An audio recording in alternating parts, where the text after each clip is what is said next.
Corona काल में एक अलग भूमिका में नजर आने वाले जाप सुप्रीमो पप्पू यादव शनिवार को जहानाबाद पहुंचे और सदर अस्पताल में स्वास्थ्य व्यवस्था का जायजा लिया। इस दरमियान पप्पू यादव ने कहा कि पूरे देश में सिस्टम फेल हो गया है, अब समय आ गया है कि पूरा हेल्थ सिस्टम आर्मी के हवाले कर देना चाहिए। उन्होंने कहा कि देश की राजधानी में 28 लोगों को ऑक्सीजन के बगैर मौत हो गई है।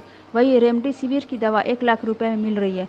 मानवता पूरी तरह समाप्त हो गई है। पप्पू यादव ने बिहार के मुख्यमंत्री नीतीश कुमार और नेता प्रतिपक्ष तेजस्वी दोनों पर हमला किया। नीतीश सरकार पर हमला करते हुए उन्होंने कहा कि बिहार में स्वास्थ्य व्यवस्था का हाल बेहाल है। इंदिरा गांधी अस्पताल में जहां 1300 से 1800 ऑक्सीजन सिलेंडर की जरूरत है, वहां मात्र 600 मिल रहा है। इसी तरह मुजफ्फरपुर में 100 से 50 मिलना चाहिए, लेकिन 200 मिल रहा है। उसी तरह एनएमसीएच को 3200 की जगह महज 600 सप्लाई हो रही है। सरकार की घोर लापरवाही, ऑक्सीजन कमी और प्राइवेट नर्सिंग होम की मनमानी से लोगों की मौत हो रही है और सरकार लोगों की जान बचाने की बजाय शमशान की दुल्हन की तरह सजाने में लगी है। पप्पू यादव ने इशारों में तेजस्वी पर भी तंज कसते हुए कहा, घर में बैठकर ट्वीट करके लोगों को नहीं बचाया जा सकता है, इसके लिए एफर्ट लगाना होता है। पप्पू यादव ने जहानाबाद में दवा, डॉक्टर, नर्स और साफ सफाई को लेकर सवाल खड़े किए। साथ ही जहानाबाद जिला प्रशासन की कोशिश की सराहना भी की। उन्होंने कहा कि दूसरे जिलों में अलग जहानाबाद डीएम पूरी ताकत से ऑक्सीजन और वेंटिलेटर की व्यवस्था करने में लगे हैं। यहाँ के जिला प्रशासन लोगों की जान बचाने में जितना संभव हो सकता है दिन रात लगे हुए हैं। एक चीज़ से पहले मैंने बहुत देखा, बहुत घूमा। मैं 16 दिनों से घूम रहा हूँ। Complete looted. Private nursing home को गवर्नमेंट को टेक ओवर करना चाहिए। दूसरा, प्राइवेट एक टास्क फोर्स का गठन करना चाहिए गवर्नमेंट को। रिटायर पदाधिकारी और रिटायर्ड जज को भी उसमें एंकल करना चाहिए ताकि डॉक्टर और नर्सेज पर कम बोझ पड़े। दूसरी चीज़, दवाई कंप्लीट मार्केट से गायब है। जितनी जीवन रक्षक दवाई है, विटामिन सी है, डेक्सोना है, जो भी चीज़ें ज़रूरत पड़ी, रेमडेसिविर मेरे ख्याल से यहाँ के सिविल सर्जन के हाथ में 200 या 150 कुछ आया होगा। मुझे पता नहीं, अभी 33-40 यहाँ पर कोरोना पेशेंट है। मैं इतना कह सकता हूँ कि यहाँ के डीएम, यहाँ के एडीएम, यहाँ के जो कुछ पदाधिकारी हैं, जिसके वजह से अब कुछ बेहतर दिख सकता है सिर्फ यहाँ। लेकिन फिर मैं आपको कह रहा हूँ कि दवाई नहीं है।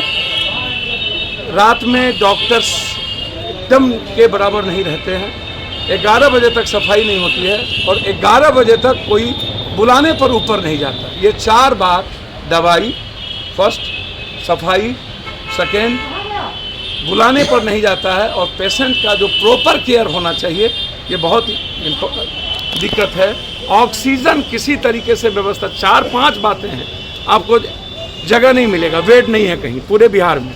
260 वेंटिलेटर है पूरे बिहार में। वाईफाई बहुत कम है और ऑक्सीजन कंप्लीट ब्लैक मार्केटिंग हो चुका है। पहले आप फैक्ट्री को देते थे, अन्न को देते थे। अब यदि आपने उसको रोका भी है, फिर भी आप दे रहे हैं, तो प्राइवेट नर्सिंग होम क्या कर रहा है कि पूरा का पूरा ब्लैक मार्केटिंग गायब कर दिया। तो नतीजा क्या है कि जो प्रॉपर वे में ऑक्सीजन जाना चाहिए, जिसको जहाँ पर कोरोना का नहीं है पेशेंट, वहाँ आप 120 या 60 क्यों दे रहे हैं आप? जहाँ कोरोना का पेशेंट है, जहाँ पर पाइप लगेगा, वहाँ जहाँ पर पूरा का पूरा आपको ऑक्सीजन की ज़रूरत है, उसको आप सुपर करिएगा ना। तो काला बाजारी जो बिचौलिया के बीच है, उस पर रोकने की ज़रूरत है, उस पर कार्रवाई करने की ज़रूरत है।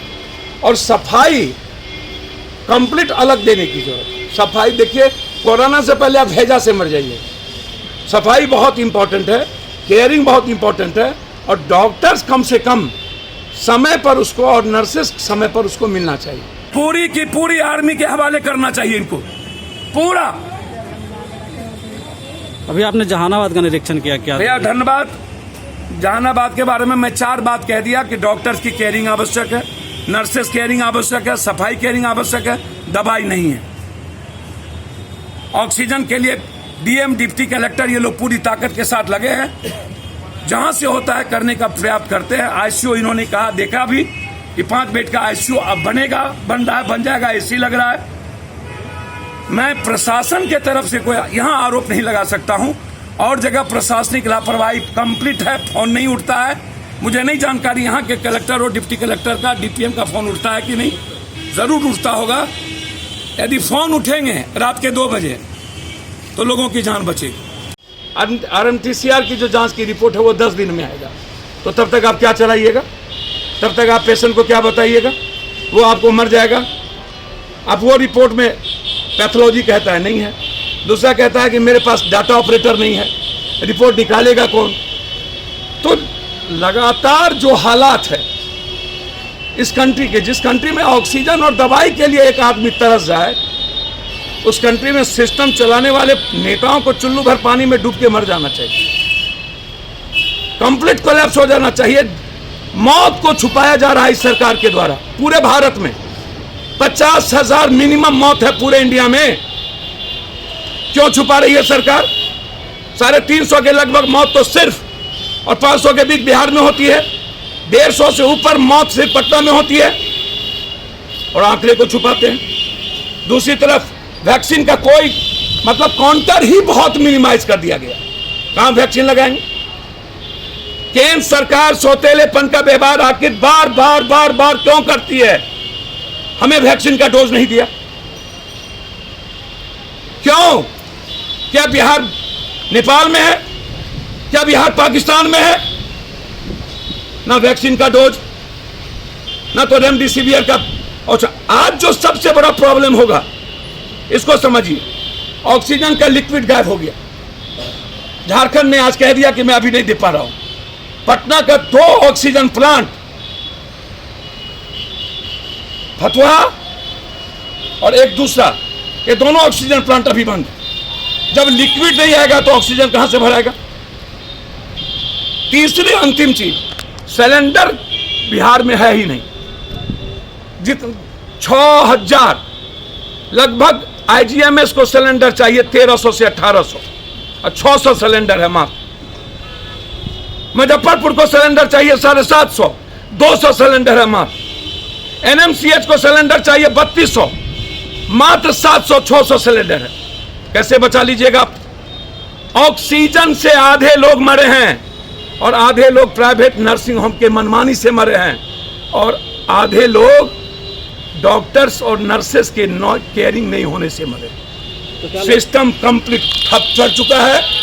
घर में बैठ के ट्वीट नहीं किया जा सकता है जनाब, पेन लेना पड़ेगा आदमी को बचाने के लिए और एफर्ट्स करना पड़ेगा, तभी हम इंसान को बचा पाएंगे। इस सरकार के लिए शमशान बेहतर हो गया। दुल्हन के तरह सजा दो, किसी के बेटे को जला दो, किसी के माँ को जला दो, किसी के भाई को जला दो, किसी की पत्नी को जला दो, किसी के पति को जला दो। बस यही हाल है।